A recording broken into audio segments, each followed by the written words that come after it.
लेकिन उनको ये मानना चाहिए कि बीएसपी ने जितना काम बौद्ध धर्म के लिए किया, बाबा साहब के मिशन के लिए किया, उतना और कोई भी गवर्नमेंट ने नहीं किया। जितना सांस्कृतिक परिवर्तन धरातल पर हुआ, जितना भी बुद्धा पार्क बने, अंबेडकर पार्क बने, कबीर पार्क बने, या कबीर के नाम पर जिला बना, या अंबेडकर के नाम पर जिला बना, या बुद्ध के नाम पर जिला बना, या आपके गौतम बुद्ध के नाम पर बना, या कबीर के नाम पर बना, रैदास के नाम पर बना, ज्योतिराव फुले के नाम पर बना, तो आपको बता दें वो कितना बड़ा काम हुआ। तो हम तो ये जानते हैं कि जब तक कोई राज सत्ता नहीं होगी तब तक बौद्ध धर्म फलेगा फूलेगा नहीं।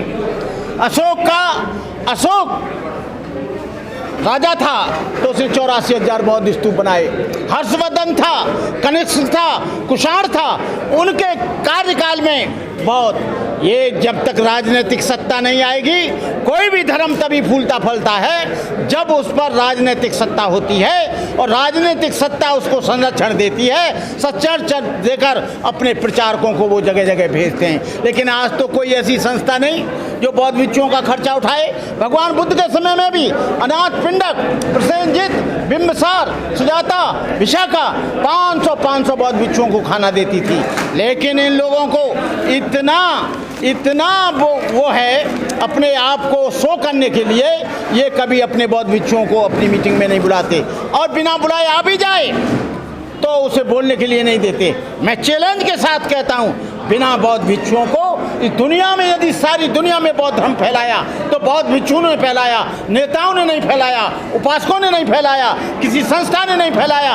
पूरे दुनिया में बौद्ध धर्म फैला, चाहे तो अमेरिका में फैला हो, चाहे थाईलैंड में फैला हो, सिंगापुर में फैला हो, ताइवान में फैला हो, चाइना में फैला हो, तिब्बत में फैला हो, जापान में फैला हो, बौद्ध भिक्षुओं ने उसको फैलाया। लेकिन भारत में बौद्ध भिक्षुओं की अवहेलना की जाती है। ये छोटी छोटी संस्थाएं बनाकर अपने अस्तित्व को बचाए रखने के लिए, अपनी प्रमुखता दिखाने के लिए, अपने आप को शो करने के लिए, ये लोग जब बड़े कार्यक्रम होते हैं तो ये बौद्ध भिक्षुओं को बड़े जोर शोर से बुलाते हैं। मैं राष्ट्रीय बौद्ध महासभा के मंच पर मुख्य वक्ता के रूप में, विशिष्ट अतिथि के रूप में 10-20 हज़ार लोगों के बीच में बोला हूँ। मैं ऐसा नहीं है, लेकिन जो कुछ भी राष्ट्रीय बौद्ध महासभा काम कर रही है अपने तरीके से वो कर रही है। हम जितनी भी संस्थाएं एक हो जाएं, एक मिल जाएं, और एक जगह होकर बौद्ध भिक्षुओं का और उपासकों का भारत में कोऑर्डिनेशन नहीं है। बौद्ध भिक्षु कुछ कहते हैं, उपासक कुछ कहते हैं। बौद्ध भिक्षुओं पर हावी उपासक होना चाहता है, उपासकों पर बौद्ध भिक्षु होना चाहता है। मैं इस बात का विरोध करता हूँ। ये सारे लोग अपनी अपनी मर्यादा के अनुसार एक दूसरे से कोऑर्डिनेशन करें, एक दूसरे को प्यार दें, एक दूसरे का सम्मान दें। लेकिन होता क्या है, जहाँ उपासक होता है वो भिक्षु को नहीं घास डालता,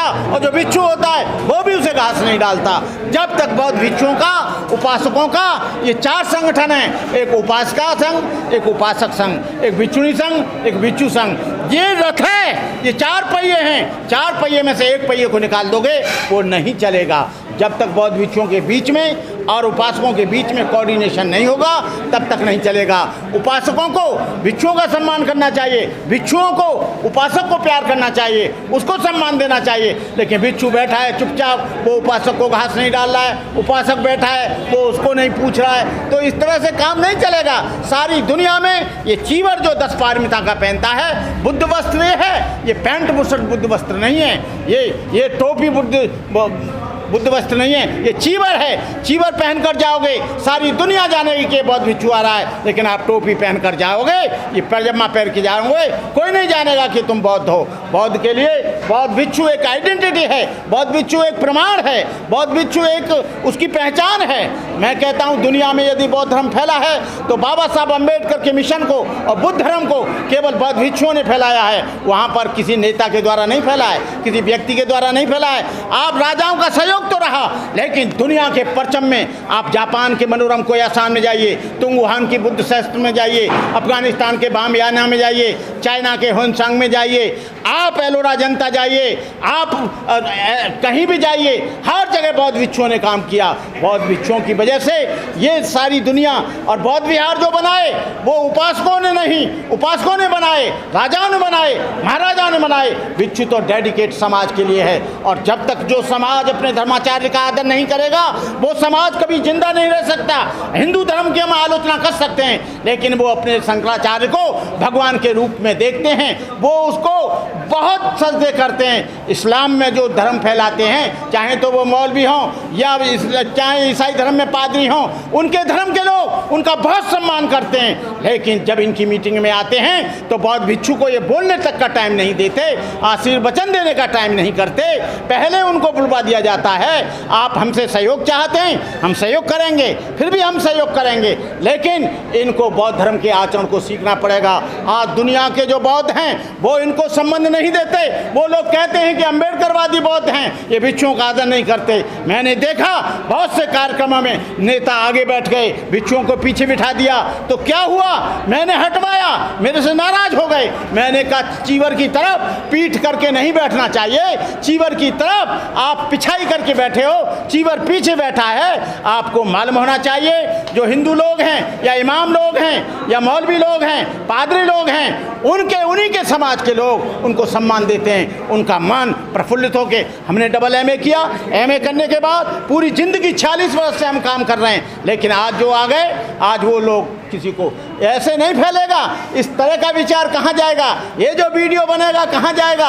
जो वीडियो बनते हैं सारी दुनिया के लोग देखते हैं कि देखो बौद्ध भिक्षु पीछे बैठे हैं और ये उपासक आगे बैठे हैं। बोले इनमें तमीज़ नहीं है। पहले तो ये तमीज़ सीखें, पहले तो ये आचार संहिता सीखें, पहले तो ये बौद्ध धर्म के नियमों को सीखें, पहले तो ये विनय पिटक को जानें, पहले ये तमाम चीज़ों को जानें, तब यहाँ पर बौद्ध धर्म फैलेगा।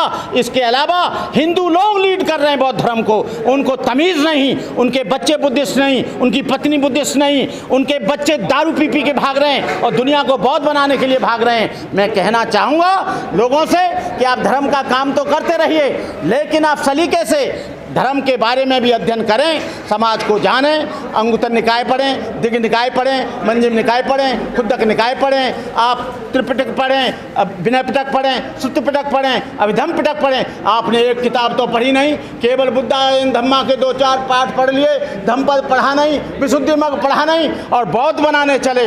अरे बौद्ध तो तुम ये 2-4 बातें सीख ली, दुख और दुख का कारण, दुख का निवारण, दुख का मार्ग, अष्टांगिक मार्ग सीख लिया, इतना ही बौद्ध धर्म नहीं है। बौद्ध धर्म एक विशाल है, बौद्ध धर्म एक बहुत बड़ी आइडियोलॉजी है, और सबसे बड़ा तो बौद्ध धर्म है how to behave, how to manners, how to educate, what is Buddhism, to maintain purity of life is Buddhism. There are 3 forms of purity, purity of mind, purity of speech, purity of body. जब तक आप जीवन में पवित्रता को नहीं जानेंगे, जब तक आप अपने जीवन में अनुशासन को नहीं जानेंगे, जब तक आप जीवन में सील को नहीं जानेंगे, जब तक आप भिक्षु की पवित्रता को नहीं जानेंगे।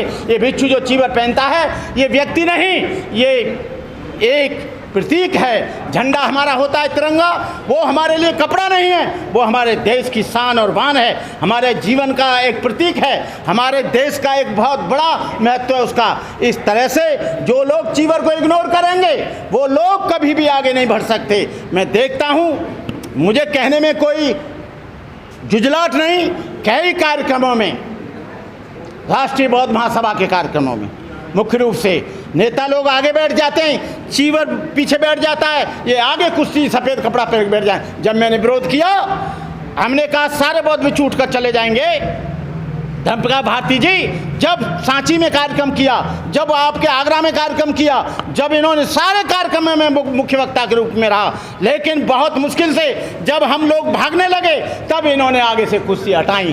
तो ऐसा क्यों करने की ज़रूरत है? आप स्वयं ही जानिए कि भिक्षुओं के आगे कोई उपासक ना बैठे। आपको मालूम होना चाहिए थाईलैंड में, जापान में, आपके श्रीलंका में, आपके वियतनाम में कोई भी बौद्ध भिक्षु के बराबर भी नहीं बैठ सकता, वो नीचे बैठता है। आप जाकर देखना। और जब ये बैठ जाते हैं कहते हैं ये वो हैं जो चमार से आए, ये वो हैं जो महार से आए, ये वो हैं जो अम्बेडकर का नाम लेते हैं। अरे अम्बेडकर, बुद्धिज्म केवल ये भाषण नहीं है, बुद्धिज्म एक आचार संहिता है, बुद्धिज्म एक आचरण है, बुद्धिज्म एक शब्द है, बुद्धिज्म एक जीवन का चरित्र है। जब तक ये इसे नहीं जानेंगे तब तक बुद्ध धर्म नहीं फैलेगा।